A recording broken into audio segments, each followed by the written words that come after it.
It was close to midnight when Daniel was driving home after a long business trip. The highway stretched endlessly before him, deserted and quiet except for the occasional rustle of the wind. His eyelids were heavy, his body exhausted, but the glowing dashboard kept him focused. Just as he rounded a bend, his headlights caught something unusual: a man standing by the side of the road, his arm raised, signaling for a ride. Daniel instinctively slowed down. The stranger was tall, wearing an old dark coat, and appeared to be in his early 40s.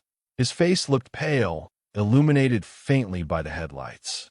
The stranger's car seemed to have broken down. Its hood was up, and steam curled into the cold night air. Daniel hesitated for a moment. Every warning from movies and news reports about picking up strangers came to his mind. But then again, he thought about how helpless he himself would feel if stranded on a lonely road. Rolling down his window, Daniel called out, "Need a lift?" The man nodded without much expression. Something in his eyes seemed distant, almost sorrowful. Against his better judgment, Daniel unlocked the passenger door. The man climbed in silently, placing an old leather satchel on his lap. The air inside the car grew heavier the moment he entered, as if the temperature had dropped. Daniel tried to ease the tension with a light smile. "Rough night, huh?"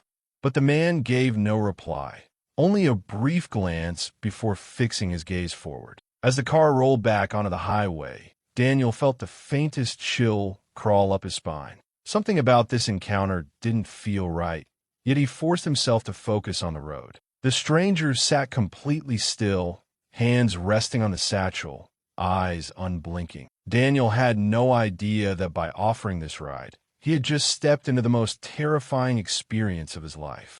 The car moved steadily along the dark highway, but the silence inside was heavier than the night outside. Daniel kept glancing at the man beside him, trying to read his expression. The stranger sat stiffly, clutching his satchel with both hands as though guarding something valuable. His eyes stayed fixed straight ahead, unblinking, and he hadn't spoken a single word since entering the vehicle. Daniel cleared his throat. "So, where are you headed?" His voice cracked slightly, betraying his unease. The man slowly turned his head, his face expressionless, before replying in a low, almost hollow voice, "Just down the road." Then, without elaborating, he returned to staring out the windshield. The answer sent a strange shiver through Daniel. Just down the road? On a highway that stretched for miles with no towns, no gas stations, no houses in sight? Daniel gripped the steering wheel tighter, forcing himself to stay calm. Maybe the man was tired. Maybe he wasn't in the mood to talk. Still, something about his presence gnawed at Daniel's nerves. Minutes ticked by. The rhythmic hum of the tires was the only sound. Occasionally, Daniel thought he saw the stranger's reflection in the side window shift, as if his face looked older, more worn, almost skeletal. But when Daniel glanced directly, the man appeared normal again. Daniel turned on the radio, hoping to break the oppressive quiet. Static hissed through the speakers, no station coming through. He quickly turned it off. The longer they drove, the colder the car seemed to get. Daniel rubbed his arms, even checked the heater, but it was working fine. A deep unease settled in his chest. This wasn't just an ordinary passenger. Something about him was deeply wrong, though Daniel couldn't yet explain why. And with every passing mile, Daniel realized that silence could sometimes be more terrifying than words. The silence had stretched too long, and Daniel's nerves were fraying. He tried again to spark conversation, just to make the ride feel less unsettling. "So, do you live around here?" he asked, his voice thin against the hum of the engine. This time, the stranger finally responded, but his words sent a chill crawling up Daniel's spine. "Do you have a family?"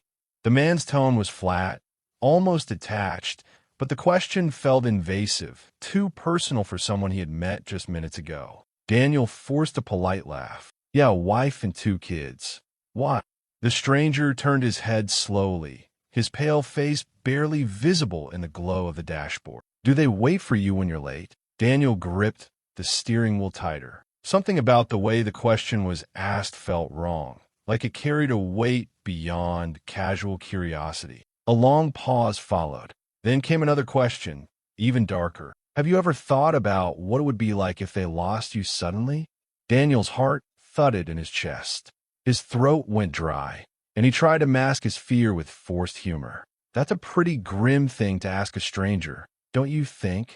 But the man didn't smile. His lips barely moved as he whispered, "Not a stranger." Daniel's pulse spiked. He darted a quick glance at the passenger. The man's eyes gleamed faintly, reflecting the dashboard lights, but they held an emptiness that felt inhuman. For the rest of the drive, Daniel stayed quiet, terrified of what the next question might be. The road ahead stretched endlessly into darkness, and the realization began to sink in. This wasn't just an odd passenger. This was something else, something that knew too much. Daniel's knuckles were white on the steering wheel, his pulse hammering louder with every mile. The air inside the car felt heavy, pressing against his chest. He dared not ask the stranger anything else, fearing what answer might come next. Instead, he focused on the road, praying the ride would end soon. Then, without warning, the passenger spoke again. His voice was a low murmur, barely audible over the hum of the engine. "You shouldn't drive alone at night. Sometimes the road takes people." Daniel swallowed hard, pretending he hadn't heard. But before he could respond, an unnatural cold swept through the car. His breath fogged in front of him, even though the heater was running. The silence stretched, and then Daniel glanced sideways. The seat was empty. His heart slammed against his ribs. He blinked, thinking maybe the man had shifted or crouched. But no, the passenger was gone. The satchel he'd been clutching had vanished too. Daniel slammed on the brakes, the tires screeching against the empty highway. The car swerved slightly before coming to a halt. Chest heaving, he twisted around, searching the back seat, the floor, anywhere. Nothing. The stranger had simply disappeared. For a moment, Daniel sat frozen, gripping the wheel so tightly his fingers ached. Then, slowly, he opened the door and stepped out into the cold night air. The highway stretched silent in both directions, not a single car in sight. His headlights revealed only the mist curling across the road. There was no sign anyone had ever been there. No footprints, no satchel, nothing. Daniel climbed back into the car, his hands trembling. The passenger had vanished, but the echo of his words lingered in Daniel's mind. Sometimes the road takes people. That was the moment Daniel realized he wasn't dealing with an ordinary hitchhiker. He was caught in something much darker. Daniel's knuckles were white on the steering wheel, his pulse hammering louder with every mile. The air inside the car felt heavy, pressing against his chest. He dared not ask the stranger anything else, fearing what answer might come next. Instead, he focused on the road, praying the ride would end soon. Then, without warning, the passenger spoke again. His voice was a low murmur, barely audible over the hum of the engine. "You shouldn't drive alone at night. Sometimes the road takes people." Daniel swallowed hard, pretending he hadn't heard. But before he could respond, an unnatural cold swept through the car. His breath fogged in front of him, even though the heater was running. The silence stretched, and then Daniel glanced sideways. The seat was empty. His heart slammed against his ribs. He blinked, thinking maybe the man had shifted or crouched. But no, the passenger was gone. The satchel he'd been clutching had vanished too. Daniel slammed on the brakes, the tires screeching against the empty highway. The car swerved slightly before coming to a halt. Chest heaving, he twisted around, searching the back seat, the floor, anywhere. Nothing. The stranger had simply disappeared. For a moment, Daniel sat frozen, gripping the wheel so tightly his fingers ached. Then, slowly, he opened the door and stepped out into the cold night air. The highway stretched silent in both directions, not a single car in sight. His headlights revealed only the mist curling across the road. There was no sign anyone had ever been there. No footprints, no satchel, nothing. Daniel climbed back into the car, his hands trembling. The passenger had vanished, but the echo of his words lingered in Daniel's mind. Sometimes the road takes people. That was the moment Daniel realized he wasn't dealing with an ordinary hitchhiker. he was caught in something much darker. Daniel barely slept that night. The burned photograph lay on his nightstand, its faded ink and smiling faces etched into his mind. By morning, he couldn't resist the urge to find answers. He drove back to the small town near the highway, hoping someone would recognize the family in the picture. At a local diner, he showed the photo to an elderly waitress. The moment her eyes fell on it, she gasped and covered her mouth. Where did you get this?" she whispered. Daniel hesitated. "I found it last night. Do you know them?"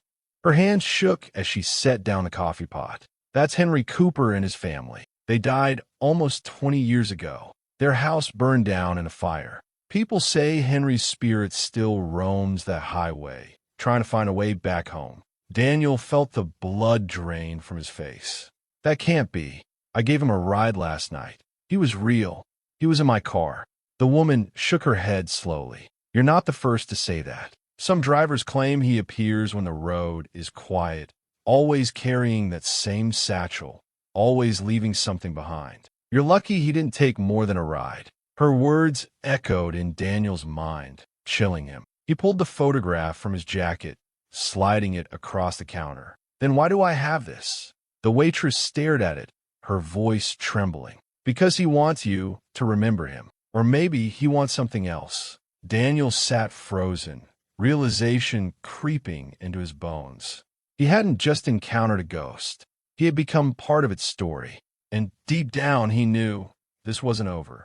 Weeks passed, but Daniel couldn't shake the experience from his mind. Every night, when the house grew quiet, he found himself staring at the burned photograph. The smiling family looked back at him, forever frozen in time, forever incomplete. At first, he tried to ignore it, locking the photo in a drawer. But strange things began happening. His car alarm would go off in the middle of the night. He'd wake to the faint smell of smoke, though no fire burned. Sometimes he swore he could hear the creak of leather, the sound of that old satchel opening and closing, echoing in his living room. One night, unable to sleep, Daniel drove back to the same stretch of highway. He parked where he had first seen the stranger. The mist rolled across the asphalt, and the silence was unbearable. Holding the photograph in his hand, he whispered, "What do you want from me?" For a long moment, nothing happened. Then, in the reflection of his rearview mirror, he saw it.